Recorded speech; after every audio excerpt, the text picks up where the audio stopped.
ఎన్ని సంవత్సరాల నుండి వస్తున్నారన్న? నేను గత 10-12 సంవత్సరాల నుంచి వస్తున్నాను. 12 సంవత్సరాల నుంచి అమ్మవారి దర్శనానికి వస్తున్నాను. 7-8 ఏళ్ళ నుంచి అమ్మవారికి స్వయాన పల్లకి బోనం తీసుకొస్తున్నాను. ఇక్కడ అంటే ఇప్పుడు మీరు ఇక్కడ హైదరాబాద్లో జరిగే ప్రతి ఆదివారం జరిగే ఆషాఢ మాసంలో జరిగే ప్రతి ఆదివారంలో జరిగే బోనాలకి ఇట్లాగే పల్లకి తీసుకొని వైభవంగా వెళ్తారా?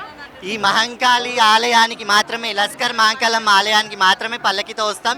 మిగతా అన్ని ఇతర జంట నగరాలలో ఉన్న ఉమ్మడి దేవాలయాలకి అమ్మవారి భోజనాన్ని తీసుకొని వెళ్తాం. చెప్పండి అన్న, ఇప్పుడు ఇక్కడ ఇంత వైభవంగా మీరు వచ్చి ఇంత ఘనంగా అమ్మవారికి పల్లకి మోసుకొని వచ్చి మరి బోనం చేసామని చెప్తున్నారు. దీని మీద ఏం చెప్తారు? చాలా సంతోషంగా ఉంది. ప్రభుత్వం కూడా చాలా సహకరించిందని చెప్పుకోవాలి.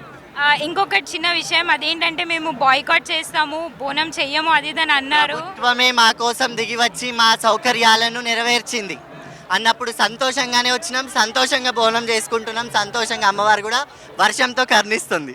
మా ఉస్తాదు బాలకృష్ణ శివాజీనగర్ సికింద్రాబాద్ డొక్కలమ్మ కాడు ఉంటాడు. అప్పటి నుండి వేస్తూనే ఉన్నారా అన్న? ఇక్కడ చెప్పండి, ఇంత ఘనంగా వచ్చి అమ్మవారికి పూజలు అవన్నీ చేస్తూ ఉన్నారు, ప్రత్యేకత ఏంటి అసలు? ప్రత్యేకంగా మనం కోరుకుంటే అన్ని మనం చేసే తప్పులకు అవి కూడా కావు. ఇప్పుడు మీరు ఇట్లా వేషం వేసుకున్నారు, దీనికి సంబంధించి నియమాలు ఏమైనా పాటించాలా?